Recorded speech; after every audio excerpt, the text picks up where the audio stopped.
Most welcome my student. कैसे हैं आप लोग? स्वस्थ हैं, मस्त हैं, आनंद में हैं? क्यों? केमिस्ट्री पढ़ने में तो मजा आ रहा होगा। देखो बेटा, एंजॉय लेकर के पढ़ना है, किसी भी चीज को दिमाग पर बर्डन लेकर के नहीं पढ़ना है ना? घबरा के नहीं कि केमिस्ट्री जो है बहुत कठिन है। केमिस्ट्री तुम लोगों को खेल खेल में समझा देंगे, बशर्ते क्या है, थोड़ा सा मन लगाना पड़ेगा। जैसे ही कोई वीडियो आपके पास जाए तुरंत उसको 2-3 बार देखिए, नोट बनाइए, और अगर कहीं समझ में नहीं आ रहा है, कम समझ में आ रहा है तो कमेंट करिए, तो और ढंग से आपको समझाया जाएगा। देखो बेटा, जब तक आप कमेंट नहीं करोगे तब तक हमें ये कैसे पता चलेगा कि आपको परेशानी किस चीज की है, राइट? तो आप अपनी समस्याओं को जरूर बताइए कि कहां आपको प्रॉब्लम फील हो रहा है। आज का टॉपिक हम लोगों का क्या है? कोलाइडी सिद्धांत का उपयोग। कोलाइडी सिद्धांत का उपयोग। देखो बेटा, कोलाइडी सिद्धांत का हमारे दैनिक जीवन में बहुत ज्यादा उपयोग होता है कि नहीं? अच्छा ये बताओ, जो दूध हम लोग पीते हैं वो भी कोलाइडी अवस्था में है ना? जो हम लोग सिरप दवा पीते हैं वो भी कोलाइडी अवस्था में है। जो जैम और जेली हम लोग यूज करते हैं वो भी कोलाइडी अवस्था में है। यहाँ तक कि हमारे शरीर की कोशिकाओं में जो जीवद्रव्य भरा है वो भी कोलाइडी अवस्था में है। यहाँ तक कि हमारा जो ब्लड हमारी बॉडी में सर्कुलेट कर रहा है वो भी कोलाइडी अवस्था में है ना? और हमारे कोशिकाओं में जो एंजाइम है वो भी कोलाइडी अवस्था में ही सबसे ज्यादा सक्रिय होता है।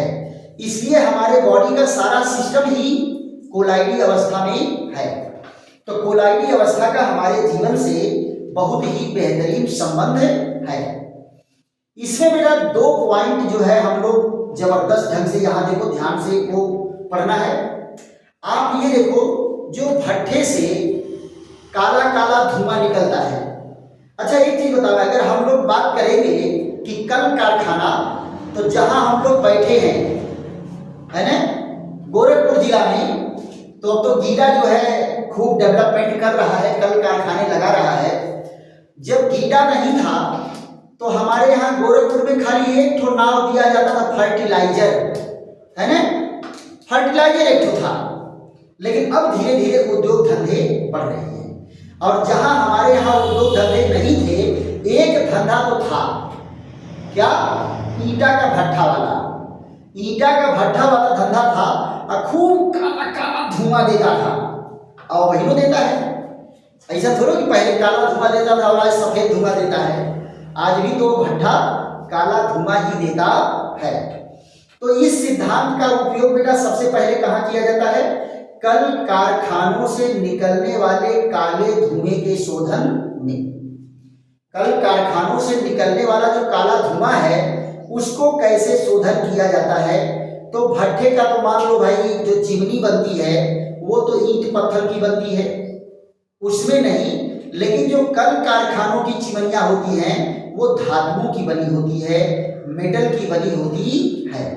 वहां इस सिद्धांत का प्रयोग किया जाता है कि काले काले धुएं वातावरण में न जाए। कारण क्या बेटा? ये काले धुएं जब वातावरण में जाते हैं तो ऐसा नहीं कि वायुमंडल में चले गए और वहीं घुल मिल जाते हैं। ये कण जो है बड़े भारी कण होते हैं कार्बन के। आप देखे होंगे कि भट्ठे से जो धुआं निकलता है, ये देखो, ये भट्ठे की चिमनी है, यहां से धुआं निकला। अब पहले तो ये धुआं जो है सीधे ऊपर जाता है, फिर उसके बाद जो है ऐसे ये हो जाता है, इस पैरेलल में आ जाएगा, फिर पैरेलल से ये धीरे धीरे डाउन होने लगता है। अब ये डाउन होकर के आएगा तो कहाँ आएगा? जो हमारे पेड़ पौधे हैं, इन्हीं पेड़ पौधों के ऊपर आकर के पत्तियों पर बैठता है। अब लो, ये काला काला धुआं आकर के पत्तियों पर बैठा तो पत्तियों पर एक लेयर बना देगा कि नहीं बना देगा? एक परत बना देगा। अब पौधों की पत्तियों का ऊपरी सतह क्या करता है? सूर्य के प्रकाश को ग्रहण करता है, और जब सूर्य के प्रकाश को एब्जॉर्ब करके भोजन बनाएगा और ऊपरी सतह पर सब काला काला जम गया कार्बन, तो सूर्य का प्रकाश पत्तियों तक पहुंच नहीं पाएगा, पत्तियां भोजन नहीं बना पाएंगी, तो पौधे नष्ट होंगे कि नहीं नष्ट होंगे? पौधे नष्ट हो जाएंगे। इसलिए काले काले धुएं से बचना बहुत जरूरी है ना? तो क्या कहेंगे? पहला इसका उपयोग क्या है? कल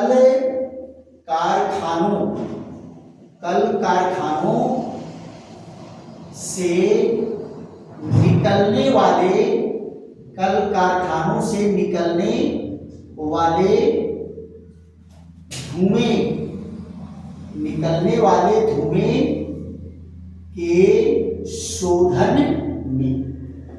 धुएं के शोधन में यहां देखिए, कल कारखानों से जो काला काला धुआं निकलता है उसका शोधन कैसे किया जाएगा? ध्यान दो बेटा, एक तो कारखाना ही बना देते हैं। ये देखो, ये है कारखाना, इसके जो है ये चिमनी लगी हुई है, मेटल की चिमनी लगी हुई है, और ये बड़ा एरिया में फैला हुआ क्या है? ये है कारखाना। बन गया, हम लोगों का कारखाना बन गया। अब इसमें बहुत सारे काम हो रहे हैं और इनमें से निकल क्या रहा है? काला काला धुआं।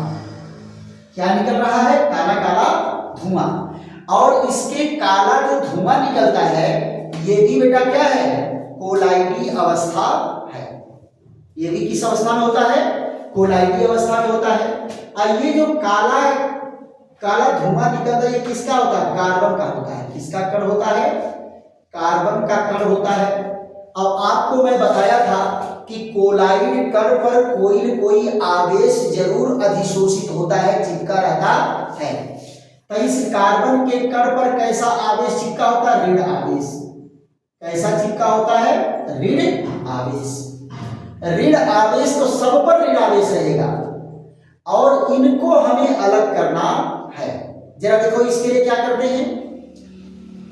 इस धातु की चिमनी में एक धातु का गोला लटका देते हैं। क्या लटका देते हैं? धातु का गोला। ऐसे देखो बेटा, इसमें क्या लटका देंगे? धातु का गोला लटका देते हैं और इसमें विद्युत धारा प्रवाहित करके इस पर धन आवेश उत्पन्न कर देते हैं। और ये देखो, ये सेल से जुड़ा है, तो ये क्या है? ऋण धन ऋण धन ऋण धन ऋण धन। ये देखो, धन वाला किनारा इधर जुड़ा है सेल का, और इसका ऋण वाला किनारा क्या करते हैं? चिमनी से जोड़ देते हैं। ऋण वाला किनारा किससे जोड़ दिए? चिमनी से। तो चिमनी क्या बन गया? कैथोड। और ये क्या बन गया? आयनोड। क्या बन गया? आयनोड। राइट। अब यहां जरा देखो, ये जो धन आवेशित गोला है इस क्या करेगा? जब यहां से काला काला धुआं निकलेगा तो यहीं से होकर के जाएगा और ये काला काला धुआं इसकी दीवार पर नहीं चिपकेगा। इसकी दीवार पर चिपकने वाला नहीं। क्यों? क्योंकि इस पर भी ऋण है और दीवार पर भी ऋण है। ध्यान दो, इस पर भी ऋण है और दीवार पर भी ऋण है। तो ऋण आवेश और ऋण आवेश के बीच में कैसा बल लगेगा? प्रतिकर्षण बल लगेगा। यानी दोनों एक दूसरे को धक्का मार के दूर दूर ले जाएंगे। तो जब ये दीवार के संपर्क में नहीं आएगा तो यानी ये कार्बन दीवार पर चिपकने वाला नहीं है, दीवार पर चिपकेगा नहीं। और बीच में स्वागत करने के लिए कौन है? ये धन आवेशित गोला है। इसी धन आवेशित गोले पर सारे कार्बन जो है चिपकते जाएंगे। और जब धन आवेशित गोले पर सब कार्बन चिपकते जाएंगे तो ये कार्बन की मोटी लेयर के रूप में यहां रहेगा।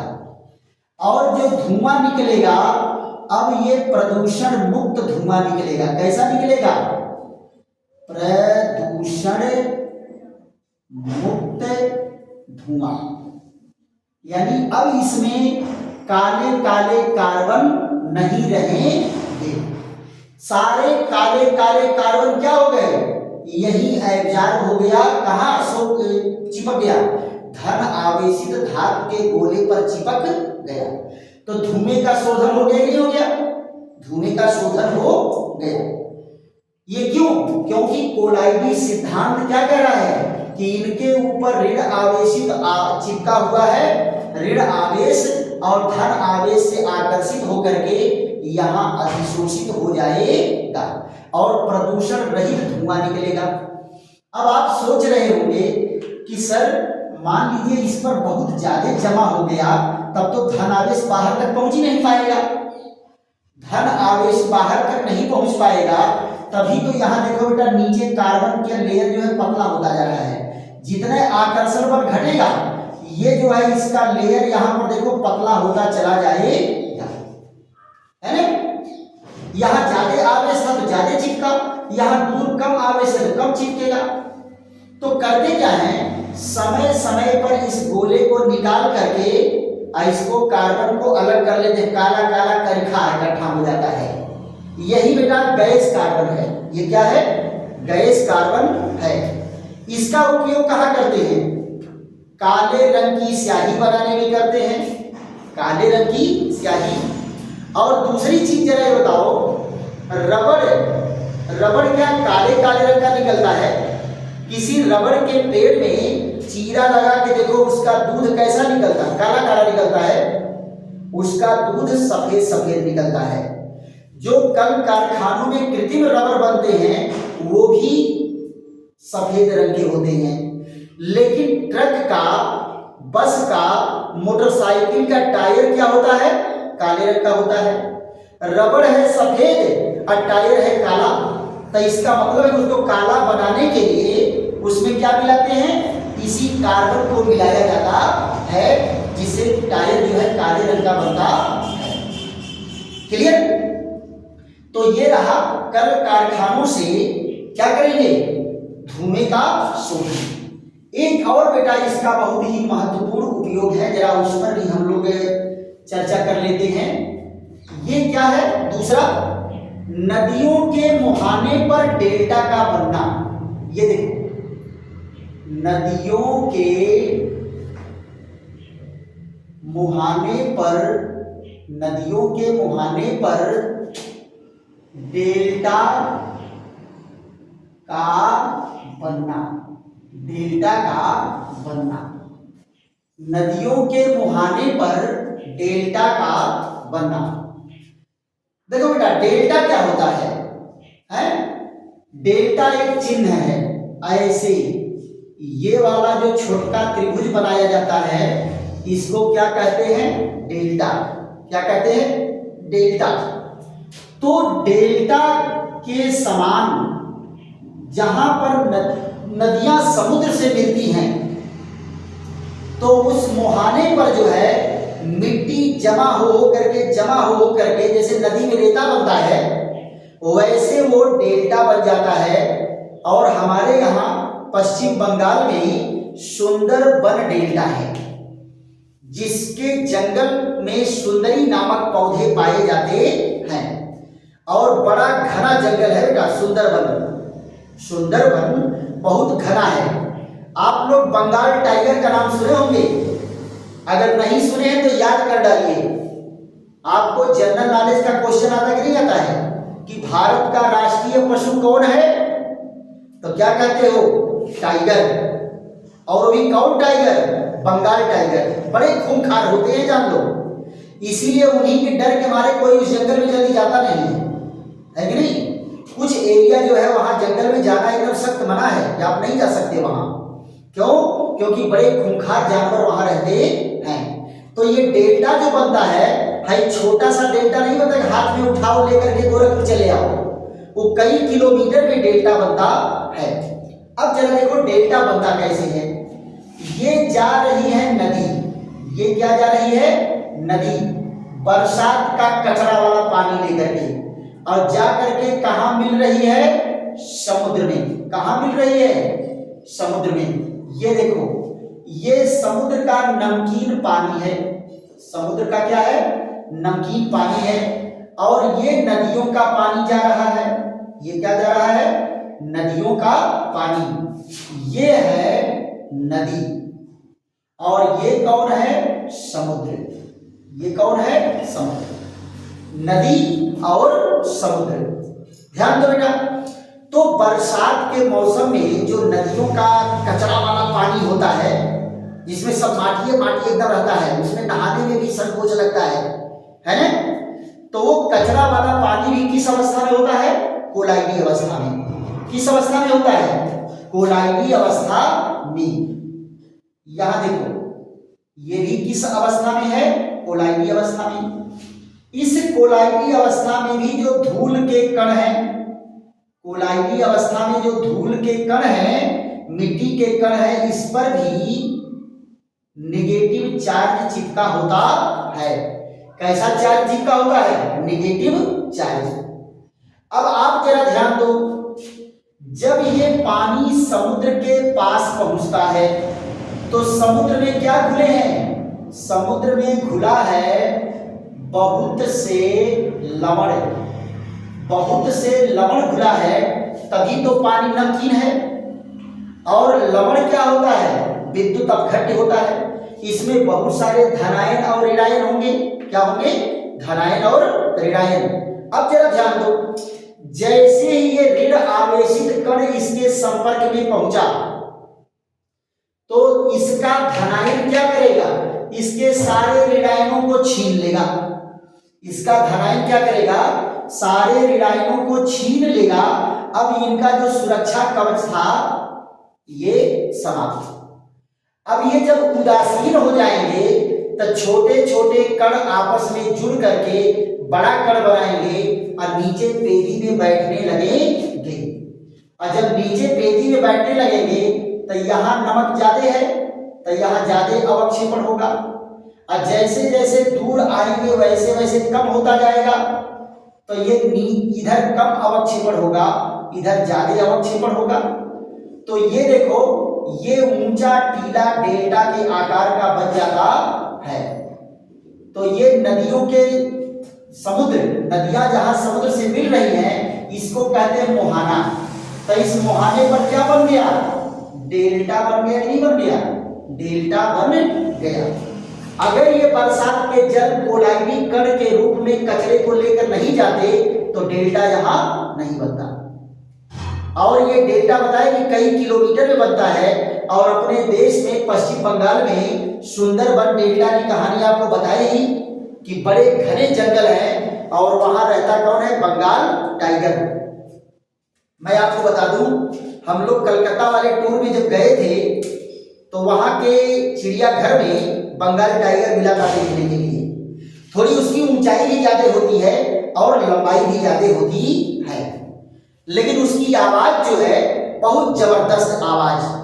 हम लोग लगभग 1.5 किलोमीटर दूर से उसकी आवाज सुन रहे थे। वो पूरा दहाड़ था, डांक डांक करके, और बहुत दूर तक उसकी आवाज आ रही थी।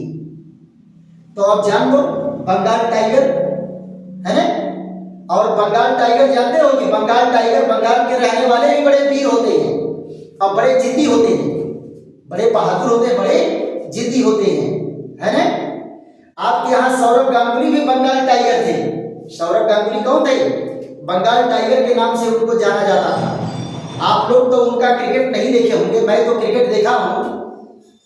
जब सौरभ गांगुली छक्का मारते थे तो पूरा स्टेडियम का छत पार करके उस पार जाके सड़क पर गिरता था, गेंद ही खो जाता था, गेंद ही नहीं दिखता था। सबसे लंबा और प्यारा छक्का मारने वाले सौरभ गांगुली रहे हैं। और थे क्या, बहुत मोटे तगड़े नहीं थे, दुबले पतले और स्मार्ट। आज भी देखो सौरभ गांगुली का फोटो कहीं मिलेगा आपको तो चश्मा लगाए हुए कितने स्मार्ट दिखते हैं, लेकिन वो भी बहुत जिद्दी थे। एक बार तो हम लोग मैच देख रहे थे और फील्ड में प्लेयरों से कुछ विवाद हो गया, कहा सुनी हो गया, और सौरभ गांगुली पवेलियन से अपना टी शर्ट निकाल के टी शर्ट लहराते हुए पूरे फील्ड में घुस गए कि कैसे आप हमारे प्लेयरों को बोल सकते हैं। तो भाई बंगाल टाइगर जिद्दी भी और जबरदस्त छक्का लगाने वाला सौरभ गांगुली। क्लियर भैया, मैं सौरभ गांगुली का प्रचार नहीं कर रहा हूं, लेकिन ये है कि बंगाली जो है थोड़ा जिद्दी होते हैं। चलो, आज का वीडियो कैसा लगा? अगर बेहतरीन लगा तो खूब इसको लाइक करिए, शेयर करिए, सब्सक्राइब करिए और इसको कहीं पर अगर प्रॉब्लम हो रही है तो आप कमेंट भी करिए। फिर मिलते हैं नए और बेहतरीन वीडियो के साथ। थैंक यू, धन्यवाद।